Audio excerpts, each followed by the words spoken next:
Di bawah langit kelam yang hanya diterangi bulan separuh, sebuah rahasia lahir di antara dua hati yang seharusnya tak pernah bertaut. Di beranda rumah sederhana, seorang janda menatap keluar jendela, hatinya berguncang oleh perasaan yang ia tahu terlarang, namun tak mampu ia tolak. Sukamaju adalah desa kecil yang terletak di lembah, dikelilingi sawah hijau dan pohon kelapa yang menjulang. Di malam yang hening, hanya suara jangkrik dan rintik hujan yang memecah kesunyian. Maya, seorang janda berusia 35 tahun duduk di beranda rumahnya yang berdinding kayu sederhana. Wajahnya masih memikat, dengan rambut panjang terurai dan mata coklat yang menyimpan duka mendalam. 3 tahun lalu, suaminya Bima meninggal dalam kecelakaan truk di jalan raya menuju kota. Sejak itu, Maya hidup sendiri, mengisi hari dengan menjahit untuk tetangga dan membantu adiknya, Lita. Namun malam selalu menjadi musuhnya. Waktu ketika kesepian merayap, membawa kenangan tentang Bima yang tak pernah pudar. Di seberang jalan, rumah Lita berdiri dengan atap genteng merah dan lampu yang memancarkan kehangatan. Lita, berusia 28 tahun, adalah kebalikan dari Maya. Ceria, penuh semangat, dan ibu dari Rian, anak berusia 4 tahun yang selalu membuat Maya tersenyum. Maya menikah dengan Ardi, seorang teknisi berusia 34 tahun yang dikenal ramah dan pekerja keras di desa. Maya sering menghabiskan waktu di rumah Lita, membantu mengurus Rian atau sekadar mengobrol tentang kehidupan sehari-hari. Namun malam ini, ada sesuatu yang berbeda di udara. Hujan turun semakin deras membasahi halaman berumput di depan rumah Maya. Ia menarik shawl wall-nya lebih erat, menatap ke arah rumah Lita. Tiba-tiba, Ardi muncul di beranda rumahnya, menyalakan sebatang rokok. Asap tipis membumbung, menyatu dengan udara lembab malam. Ardi menoleh ke arah Maya, dan tatapannya terasa seperti menembus kabut yang menyelimuti desa. "Maya, belum tidur?" tanyanya, suaranya lembut namun terdengar berat, seolah menyimpan beban yang tak terucap. Maya tersenyum kecil mencoba menutupi kegelisahan yang tiba-tiba menyeruak di dadanya. "Hujan begini bikin susah tidur," jawabnya, suaranya pelan. Ardi melangkah mendekati pagar kayu rendah yang memisahkan rumah mereka, tangannya masih memegang rokok yang kini hanya tinggal puntung. Percakapan mereka dimulai dengan hal-hal ringan. Cuaca yang tak menentu, kelakuan lucu Rian, dan pekerjaan Ardi sebagai teknisi di sebuah perusahaan elektronik di kota. Namun seiring hujan yang tak kunjung reda, Ardi mulai membuka diri. "Kadang aku capek, Mai. Kerja di kota, pulang ke rumah. Tapi rasanya kosong," katanya. Matanya menatap jauh kegelapan sawah di kejauhan. Maya mendengarkan, hatinya tersentuh oleh kejujuran Ardi. Ia tahu perasaan kosong itu. Ia hidup dengannya setiap hari sejak kepergian Bima. "Aku juga tahu rasanya kosong, Ardi. Tapi kita harus terus jalan kan?" ujar Maya, suaranya lembut namun penuh luka. Ardi menoleh, matanya penuh dengan emosi yang sulit diuraikan, campuran kekaguman dan sesuatu yang lebih dalam. "Kamu kuat, Maya. Aku kagum sama kamu. Aku nggak tahu gimana kamu bisa hadapi semua ini sendirian." Kata-kata itu sederhana, tapi bagi Maya, itu seperti hembusan angin yang membawa kehangatan ke hati yang telah lama membeku. Ia merasa dilihat, dihargai, sesuatu yang sudah lama tak ia rasakan. Malam semakin larut, dan Ardi kembali ke rumahnya setelah hujan reda. Maya tetap di beranda, menatap langit yang kini dipenuhi bintang redup. Hatinya bergolak seperti ombak yang tak bisa ditenangkan. Ia tahu perasaan yang mulai tumbuh ini salah. Ardi adalah suami Lita, adik kandungnya, satu-satunya keluarga yang ia miliki selain ibunya. Tapi, ada bagian dalam dirinya yang merindukan perhatian. Merindukan seseorang yang membuatnya merasa hidup kembali. Di dalam rumah, ia berbaring di tempat tidur, menutup mata, tapi bayang-bayang Ardi terus menghantuinya. Di sisi lain desa, seorang tetangga tua, Ibu Sari, memperhatikan dari jendela rumahnya. Matanya penuh rasa curiga. Ia telah melihat tatapan Ardi pada Maya, dan bisik-bisik di desa mulai bermunculan. Pagi di Sukamaju selalu hidup dengan suara ayam berkokok, anak-anak berlarian ke sekolah, dan aroma kopi dari dapur-dapur tetangga. Maya bangun dengan perasaan campur aduk, wajah Ardi masih terbayang di benaknya. Ia mencoba mengusir pikiran itu dengan menyibukkan diri, menyapu halaman, dan menyiapkan mesin jahit tua peninggalan ibunya. Namun, setiap kali ia menutup mata, ia mendengar suara Ardi, lembut namun penuh makna. Hari itu, Maya pergi ke rumah Lita untuk membantu menyiapkan sarapan. Lita menyambutnya dengan pelukan hangat, wajahnya penuh senyum seperti biasa. "Kak, untung ada kamu. Aku hektik banget hari ini. Rian rewel, Pesanan jahitan numpuk, katanya sambil sibuk menyiapkan bekal untuk Rian yang akan diantar ke taman kanak-kanak. Maya tersenyum, mencoba menyembunyikan kegelisahan di hatinya. "Tenang, Lid, aku bantu," jawabnya, mengambil pisau untuk memotong sayuran. Ardi muncul dari kamar, rambutnya masih basah setelah mandi, mengenakan kemeja kerja yang sedikit kusut. Ia tersenyum pada Maya, tapi senyum itu terasa berbeda. Terlalu lama, terlalu hangat. Maya buru-buru mengalihkan pandangan, fokus pada Rian yang sedang menggambar ikan di meja makan dengan krayon warna-warni. Namun, setiap kali Lita meninggalkan ruangan untuk mengambil sesuatu atau mengejar Rian yang berlarian, Ardi selalu menemukan alasan untuk mendekati Maya. "Mai, tolong ambilkan piring di rak atas," katanya, meski piring itu mudah dijangkau sendiri. Saat Maya menyerahkan piring, tangan mereka bersentuhan, dan Maya merasakan aliran listrik yang membuat jantungnya berdetak kencang. Sore itu, Maya meminta Lita menemaninya ke dokter mata di kota, karena penglihatannya akhir-akhir ini buram. Ardi menawarkan diri untuk mengantar. "Aku yang bawa mobil, Lit. Maya, kamu mau ikut? Sekalian kita ke pasar beli kebutuhan rumah," ujarnya. Suaranya santai tapi ada nada yang membuat Maya gelisah. Lita mengangguk, tak curiga sama sekali. "Bagus deh, kalian berdua kan akrab. Aku tenang kalau Maya jagain kamu, Ardi," candanya sambil mencium pipi Rian yang akan dititipkan ke tetangga. Di perjalanan, setelah mengantar Lita ke klinik mata, Ardi dan Maya melanjutkan ke pasar tradisional di kota. Di tengah keramaian pedagang yang menjajakan ikan segar, sayuran, dan rempah-rempah, mereka berjalan berdampingan.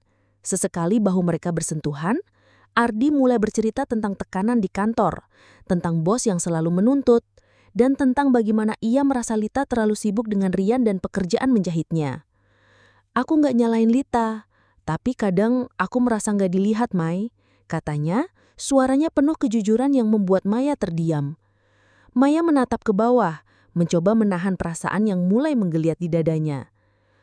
"Aku tahu rasanya, Ardi, tapi Lita sayang sama kamu. Dia cuman sibuk aja," jawabnya, mencoba membela adiknya. Di pasar, mereka berhenti di sebuah warung kecil untuk minum es kelapa. Ardi menatap Maya dengan intens, dan untuk pertama kalinya, ia berkata, "Kamu beda, Maya. Kamu ngerti aku." Maya tersenyum kecut, mencoba mengabaikan jantungan yang kian kencang. Saat mereka kembali ke mobil, tangan Ardi menyenggol lengan Maya saat mengambil tas belanja, dan ia tak segera menarik tangannya. Sentuhan itu terasa seperti pengakuan diam-diam atau sesuatu yang tak boleh diucapkan. Di perjalanan pulang, Ardi menghentikan mobil di pinggir sawah yang sepi, di mana hanya suara angin dan gemerici air irigasi yang terdengar. "Maya, aku tahu ini gak seharusnya aku bilang, tapi aku gak bisa bohong. Aku mulai merasa sesuatu sama kamu," katanya. Suaranya gemetar. Maya terdiam. Jantungnya seperti mau meledak. Ia ingin marah, menyuruh Ardi berhenti, tapi kata-kata itu terjebak di tenggorokan. Sebaliknya, ia hanya menatap Ardi, dan dalam diam, ia tahu hatinya telah mulai berkhianat. Di kejauhan, sebuah sepeda motor melintas dan pengendaranya, seorang tetangga bernama Pak Dedi, melirik ke arah mobil mereka dengan tatapan curiga. Malam itu, Maya tak bisa tidur. Kata-kata Ardi bergema seperti mantra di kepalanya, mengguncang setiap inci ketenangannya. Ia berdiri di depan cermin kamar, menatap wajahnya sendiri yang tampak lelah. "Kamu gila, Maya. Ini Lita, adikmu," bisiknya. Tapi bayangannya hanya menatap balik dengan mata penuh penyesalan. Ia mencoba mengalihkan pikiran dengan menjahit gaun pesanan tetangga, tapi tangannya gemetar dan benangnya kusut. Di luar, angin malam membawa aroma tanah basah, mengingatkannya pada malam-malam bersama Bima dulu ketika hidup terasa sederhana dan penuh cinta. Keesokan harinya, Ardi datang ke rumah Maya dengan alasan meminjam panci untuk Lita. Maya tahu itu hanya dalih. Lita punya banyak panci di rumah. Di dapur sempit Maya, di mana aroma kopi masih tercium dari cangkir yang ia tinggalkan pagi tadi, Ardi berdiri terlalu dekat. Matanya tak lepas dari wajah Maya, dan ada ketegangan di udara yang membuat Maya sulit bernafas. "Aku nggak bisa berhenti mikirin kamu, Maya," katanya. Tiba-tiba, suaranya serak seolah kata-kata itu telah lama terpendam. Maya menunduk, mencoba mengendalikan diri. "Ardi, Ini salah. Lita nggak pantas dikhianati, jawabnya. Tapi suaranya lemah, seolah tak yakin dengan kata-katanya sendiri. Ardi melangkah lebih dekat, memegang tangan Maya dengan lembut, namun tegas. Aku tahu ini salah. Tapi aku nggak bahagia sama Lita. Aku pikir aku jatuh cinta sama kamu. Kata-kata itu seperti petir yang menyambar di siang bolong. Maya menarik tangannya, tapi tak secepat yang seharusnya. Hatinya terbagi antara rasa bersalah kepada Lita dan kerinduan akan cinta yang telah lama hilang dari hidupnya. Mereka berdiri dalam keheningan. Hanya suara detik jam dinding tua yang terdengar di dapur. Lalu, Ardi mendekat, wajahnya hanya beberapa inci dari wajah Maya. Bibir mereka hampir bersentuhan ketika suara Rian memanggil dari luar memecah suasana. Rian, Papa, Tante Maya. Maya dan Ardi segera menjauh, wajah mereka penuh rasa bersalah. Rian berlari masuk, memeluk kaki Maya dengan tangan kecilnya, tak menyadari ketegangan di udara. Tante, main sama aku, pintanya. Matanya berbinar, Maya memaksakan senyum, menggendong Rian, tapi hatinya terasa seperti ditusuk. Malam itu, Maya menangis di kamarnya, memeluk bantal yang masih menyimpan aroma Bima. Ia merasa telah mengkhianati Lita meski ciuman itu tak terjadi. Ia berlutut di samping tempat tidur, berdoa agar diberi kekuatan untuk menghentikan ini. Tapi, setiap kali ia menutup mata, wajah Ardi muncul membawa perasaan yang ia coba kubur. Di rumah seberang, Ardi berbaring di samping Lita yang sedang tertidur. Hatinya kacau. Ia tahu ia telah melangkah ke jurang yang berbahaya, tapi ia tak bisa menahan diri dari memikirkan Maya. Sementara itu, Ibu Sari, tetangga yang selalu memperhatikan, melihat Ardi keluar dari rumah Maya pagi itu. Ia mengelengkan kepala, tahu bahwa desa kecil ini tak pernah baik dalam menyimpan rahasia. Minggu-minggu berikutnya, Maya dan Ardi mencoba menjaga jarak, tapi takdir seolah menertawakan mereka. Lita, yang semakin sibuk dengan pekerjaan menjahitnya untuk butik kecil di kota, sering meminta Maya mengurus Rian. Rumah Lita menjadi tempat di mana Maya dan Ardi tak bisa menghindari satu sama lain.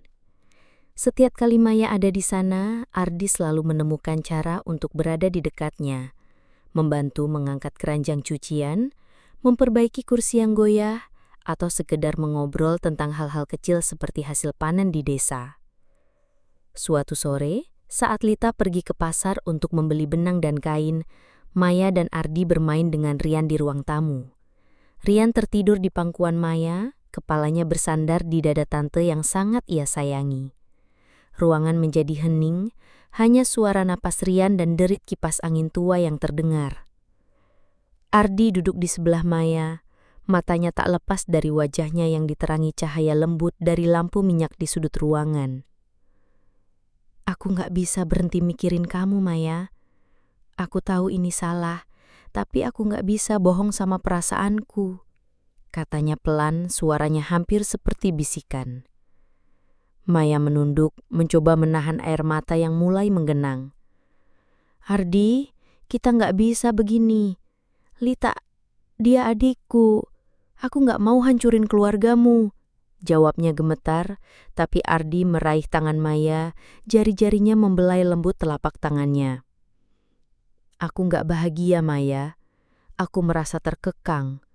Bersamamu, aku merasa bebas. Kata-kata itu seperti pisau yang menusuk hati Maya. Ia tahu ia harus menolak, tapi kesepian yang selama ini menghantuinya membuatnya ragu.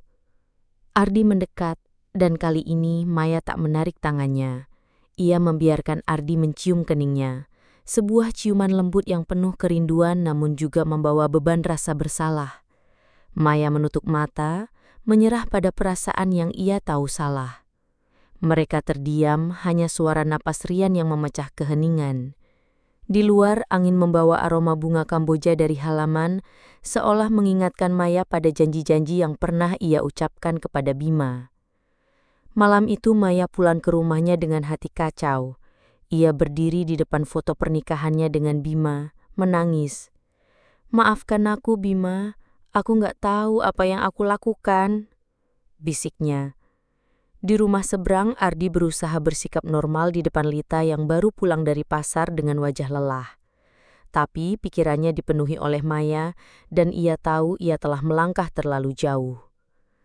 Sementara itu, Pak Dedi, tetangga yang melihat mereka di pinggir sawah mulai berbagi cerita dengan istrinya, dan bisik-bisik tentang Maya dan Ardi mulai menyebar di kalangan tetangga.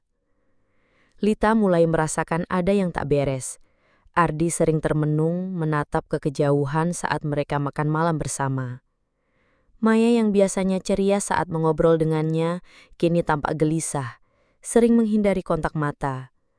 Suatu malam saat mereka duduk di meja makan dengan piring-piring berisi nasi dan sayur kolplai, Lita memperhatikan bagaimana Ardi dan Maya saling mencuri pandang. "Kak, kamu kenapa akhir-akhir ini?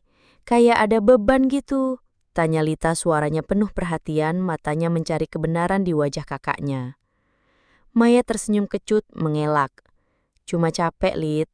Banyak jahitan yang harus diselesaikan, jawabnya, tapi suaranya tak meyakinkan. Lita mengangguk, mencoba menepis keraguan di hatinya, tapi ia mulai memperhatikan hal-hal kecil. Bagaimana Ardi sering keluar rumah saat Maya ada, atau bagaimana Maya buru-buru mengalihkan perhatian saat Lita masuk ruangan. Hatinya mulai dipenuhi keraguan, tapi ia tak ingin percaya bahwa kakaknya dan suaminya menyimpan rahasia. Suatu hari, Lita harus ke dokter mata lagi karena penglihatannya semakin buram. Ia meminta Maya mengurus Rian, dan Ardi menawarkan diri untuk tinggal di rumah. "Aku nggak ke kantor hari ini, Lit. Biar aku bantu Maya jagain Rian," katanya. Suaranya terdengar biasa, tapi ada nada yang membuat Lita merasa tak nyaman. Ia mengangguk, mencoba menenangkan diri bahwa ia hanya berpikir berlebihan. Saat Lita pergi, Maya dan Ardi kembali terjebak dalam momen berbahaya. Di dapur saat mereka menyiapkan makan malam untuk Rian, Ardi tiba-tiba memeluk Maya dari belakang. "Aku nggak bisa terus begini, Maya. Aku mau bersamamu," katanya. Suaranya penuh gairah. Maya dengan air mata mengalir, akhirnya menyerah. Mereka berciuman, sebuah ciuman yang penuh kerinduan namun juga rasa bersalah yang tak tertahankan. Bau masakan terlupakan di kompor dan dunia seolah hanya milik mereka berdua. Saat itulah pintu depan terbuka. Lita berdiri di ambang pintu, mematung, tas kainnya jatuh ke lantai, matanya melebar, wajahnya pucat seperti kain kafan. "Kak, Ardi, apa ini?" Suaranya gemetar, penuh kecewa dan sakit hati. Maya dan Ardi segera melepaskan pelukan, tapi terlambat. Lita berlari keluar rumah, menangis terseduh-seduh, meninggalkan Maya dan Ardi dalam keheningan yang mencekik. Di luar, Ibisari yang sedang menyapu halaman melihat Lita berlari dengan air mata. Dan ia tahu bahwa rahasia yang ia duga kini telah terbuka. Lita tak pulang malam itu. Ia membawa Rian ke rumah ibunya di desa sebelah, sebuah kampung kecil bernama Cikareo yang dikelilingi bukit hijau. Ia menolak menjawab panggilan dari Maya atau Ardi, mematikan ponselnya dan menangis di pelukan ibunya, Bu Ratna, yang tak tahu harus berkata apa. "Lita, ceritain pelan-pelan, apa yang terjadi?" tanya Bu Ratna, tapi Lita hanya menggeleng, air mata terus mengalir. Maya di rumahnya merasa dunia runtuh di sekitarnya. Ia duduk di lantai ruang tamunya, menangis hingga tenggorokan terasa perih. Foto Lita dan Rian di dinding seolah menatapnya dengan tuduhan. "Aku udah hancurin semuanya," bisiknya memeluk lututnya. Ia mencoba menghubungi Lita berkali-kali, mengirim pesan panjang meminta maaf, tapi tak ada balasan. Malam itu hujan turun lagi, seolah langit ikut menangis atas pengkhianatan yang telah terjadi. Ardi datang ke rumah Maya keesokan paginya, wajahnya penuh penyesalan, tapi juga kebingungan. "Lita akan mengerti, Maya. Aku nggak bahagia sama dia," katanya mencoba meyakinkan diri sendiri. Tapi Maya hanya menatapnya dengan tatapan kosong. "Kamu nggak ngerti, Ardi. Aku udah hancurin adikku. Aku nggak akan pernah maafin diri sendiri," katanya suaranya penuh penyesalan. Ardi mencoba memegang tangannya tapi Maya menjauh, menolak sentuhannya. Maya memutuskan untuk pergi ke rumah ibunya di Cikareo, mencari Lita. Ia berjalan menyusuri jalan setapak berbatu, hatinya berat. Di sana ia menemukan Lita duduk di beranda memeluk Rian yang sedang tidur. "Kak, kenapa? Kenapa kamu lakuin ini sama aku?" tanya Lita. Suaranya penuh luka, matanya merah karena menangis semalaman. Maya berlutut, air mata mengalir. "Aku minta maaf, Lita. Aku nggak tahu kenapa aku bisa sejauh ini. Aku cuma kesepian." Tapi Lita menggereng, wajahnya dingin. "Pergi, Kak. Aku nggak mau lihat kamu lagi." Ardi juga mencoba menemui Lita, membawa sekotak makanan kesukaannya dari warung di desa. Aku salah, Lit. Aku janji aku akan berubah, katanya. Suaranya memohon. Tapi Lita menatapnya dengan mata penuh kecewa. Kamu pikir aku nggak tahu kamu nggak bahagia? Tapi kenapa harus sama kakakku? Kenapa? Teriaknya, air mata mengalir. Ardi tak bisa menjawab, hanya menunduk penuh penyesalan. Di Sukamaju, bisik-bisik tetangga semakin keras, dan Ibu Sari mulai menceritakan apa yang ia lihat kepada ibu-ibu lain di pasar. Lita memutuskan tinggal di rumah ibunya di Cikareo untuk sementara. Rian yang merindukan ayahnya terus bertanya, "Mama, Papa di mana?" Lita hanya memeluknya, menahan tangis agar anaknya tak melihat lukanya. Ia merasa dikhianati oleh dua orang yang paling ia percaya, kakaknya dan suaminya. Malam-malam di Cikareo terasa dingin, dan Lita sering duduk di beranda, menatap bintang, mencoba memahami mengapa ini terjadi. Maya, di Sukamaju, merasa seperti orang asing di desa sendiri. Tetangga mulai berbisik, menatapnya dengan pandangan penuh tuduhan. Ibu Sari dan beberapa ibu lain di pasar tak henti membicarakan skandal itu, membuat Maya takut keluar rumah. Ia menghabiskan hari dengan menjahit hingga larut malam, mencoba mengalihkan pikiran dari rasa bersalah. Ia mengirim pesan ke Lita setiap hari, meminta maaf, tapi tak pernah mendapat balasan. Di kamarnya, ia sering memandang foto keluarga mereka saat masih kecil, ketika ia dan Lita berlari-lari di sawah, tertawa tanpa beban. Ardi mencoba mendekati Lita, membawa bunga melati yang ia petik dari halaman rumah. "Aku salah, Lit. Aku janji aku akan perbaiki semuanya," katanya di beranda rumah Bu Ratna. Tapi Lita hanya menatapnya dengan mata kosong. "Aku butuh waktu, Ardi. Aku nggak tahu apa aku bisa percaya kamu lagi," jawabnya. Ardi mulai menyadari bahwa perasaannya pada Maya hanyalah pelarian dari ketidakpuasan dalam pernikahannya. Tapi kesadaran itu datang terlambat. Malam-malam di Sukamaju terasa semakin dingin bagi Maya. Ia sering duduk di beranda menatap rumah Lita yang kini kosong. Hujan kembali turun, dan Maya merasa kesepian yang dulu ia coba isi dengan Ardi, kini terasa lebih dalam. Ia mulai berpikir untuk meninggalkan desa. Merasa kehadirannya hanya akan menyakiti Lita lebih jauh. Di Cikareo, Lita juga mulai mempertanyakan dirinya sendiri. Apakah ia bisa memaafkan Maya, kakak yang dulu selalu melindunginya? Maya memutuskan untuk meninggalkan Sukamaju. Ia merasa kehadirannya hanya akan menyakiti Lita dan memperburuk bisik-bisik di desa. Sebelum pergi, ia menulis surat panjang untuk Lita, menuangkan semua rasa bersalah dan penyesalannya di atas kertas yang sudah tua. "Aku tahu maafku gak akan cukup, Lita. Aku pergi supaya kamu bisa sembuh. Aku harap suatu hari kamu bisa memaafkanku," tulisnya, air mata menodai kertas. Ia meninggalkan surat itu di beranda rumah ibunya, bersama sekotak kain batik yang dulu ia buat untuk Lita saat pernikahannya. Maya juga bertemu Ardi untuk terakhir kalinya di bawah pohon kelapa di belakang rumah. Angin malam membawa aroma tanah basah, dan Maya berdiri dengan tangan gemetar. "Kita salah, Ardi. Kita hancurin Lita, dan aku gak akan pernah maafin diri sendiri untuk ini," katanya, suaranya penuh penyesalan. Ardi hanya menunduk, tak mampu menjawab. Ia tahu ia telah kehilangan kepercayaan Lita dan menghancurkan ikatan dengan Maya. "Aku juga menyesal, Maya," katanya akhirnya, tapi kata-kata itu terasa kosong.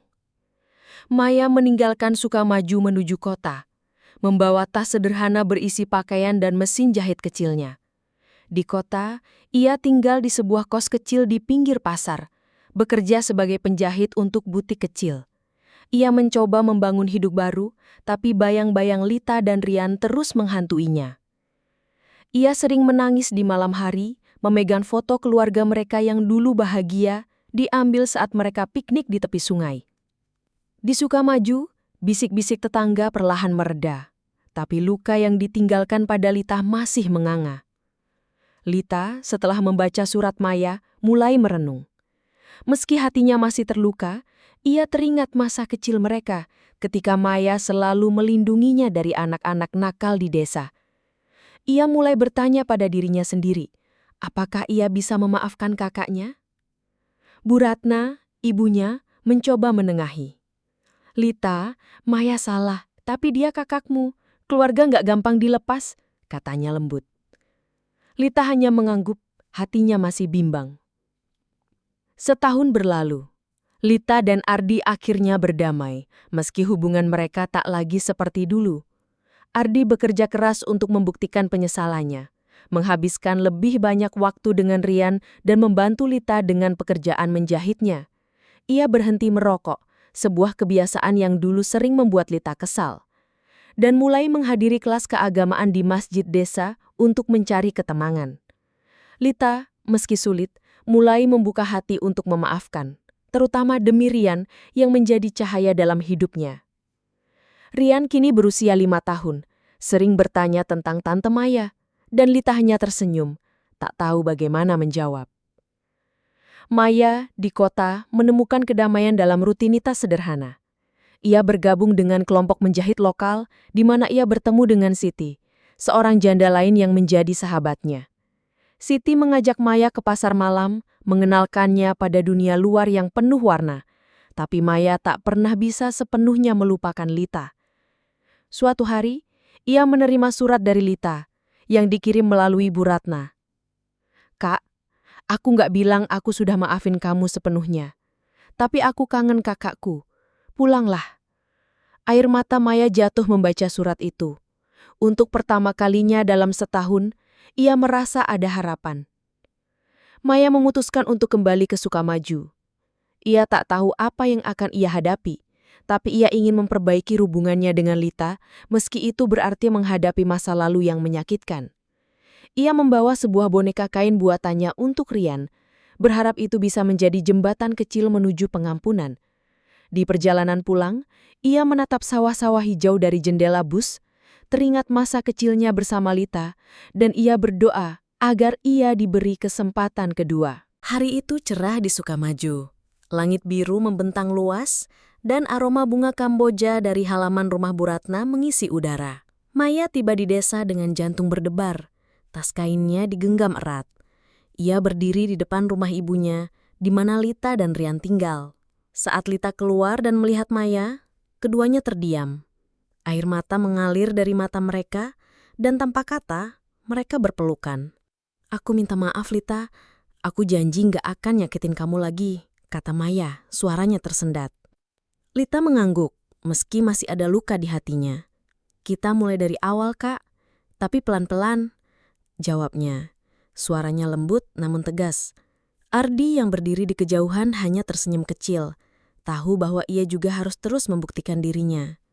Rian berlari ke arah Maya, memeluknya erat. "Tante Maya pulang. Ini boneka buat aku?" serunya, memeluk boneka kain yang dibawa Maya. Tawa kecilnya memecah ketegangan, membawa kehangatan kembali ke hati mereka. Sore itu Maya dan Lita berjalan bersama di tepi sawah, menggenggam tangan Rian. Langit Sukamaju memancarkan warna jingga yang hangat, seolah menyambut kembalinya ikatan keluarga. Maya tahu perjalanan untuk mendapatkan pengampunan Lita masih panjang, tapi ia bersyukur atas kesempatan ini. Lita, meski masih menyimpan luka, merasa hatinya sedikit lebih ringan dengan kehadiran kakaknya. Di kejauhan, Bu Ratna tersenyum dari beranda, berdoa agar kedua putrinya bisa menemukan kedamaian. Masa lalu tak akan pernah terhapus, tapi mereka belajar bahwa cinta dan pengampunan bisa menyembuhkan luka meski perlahan. Langit Sukamaju tampak lebih cerah di pagi yang sejuk, dengan embun masih menempel di ujung-ujung rumput di tepi sawah. Maya duduk di beranda rumah ibunya, Bu Ratna, memandang Rian yang berlarian di halaman sambil mengejar kupu-kupu kuning. Tawa bocah itu seperti melodi yang menghibur, namun hati Maya masih terasa berat. Meski Lita telah mengizinkan Maya kembali, Maya tahu bahwa luka di hati adiknya belum sepenuhnya sembuh. Pelukan kemarin adalah langkah awal, tapi jalan menuju pengampunan masih panjang dan berliku. Pagi itu Lita keluar dari dapur dengan nampan berisi teh hangat dan pisang goreng. Wajahnya masih menunjukkan jejak kelelahan, tapi ada sedikit kehangatan di matanya saat ia menatap Maya. "Kak, Rian kangen banget sama boneka yang kamu buat. Dia tidur peluk boneka itu tadi malam," katanya. Suaranya pelan namun penuh makna. Maya tersenyum kecil, merasa sedikit lega. "Aku bikin boneka itu sambil mikirin dia, Lit. Aku kangen kalian setiap hari di kota," kata Maya, menahan air mata. Mereka duduk bersama di beranda, ditemani aroma teh dan suara burung perenjak yang berkicau di pohon mangga. Untuk pertama kalinya setelah setahun, mereka mengobrol seperti dulu. Tentang masa kecil mereka, ketika mereka berlari di sawah, mencuri mangga dari kebun tetangga, dan tertawa hingga perut sakit. Namun topik tentang Ardi dan pengkhianatan itu seperti bayang-bayang yang tak pernah benar-benar pergi. Setiap kali percakapan mendekati topik itu, Lita menegang dan Maya buru-buru mengganti topik. Sementara itu, di desa, bisik-bisik tetangga belum sepenuhnya reda. Ibu Yansari, tetangga yang dulu pertama kali mencurigai kedekatan Maya dan Ardi, kini sering mengobrol dengan ibu-ibu lain di warung kopi pinggir desa. Maya pulang katanya, tapi Lita beneran maafin dia. Aku sih nggak yakin, ujarnya dengan nada penuh sindir. Berita tentang kembalinya Maya menyebar cepat dan beberapa tetangga mulai menjauhi Maya, membuatnya merasa seperti orang asing di desa yang dulu ia anggap rumah.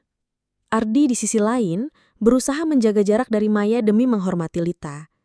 Ia menghabiskan hari di bengkel kecil di rumah, memperbaiki radio tua atau membantu tetangga dengan pekerjaan listrik. Namun setiap kali ia melihat Maya dari kejauhan, hatinya masih berguncang.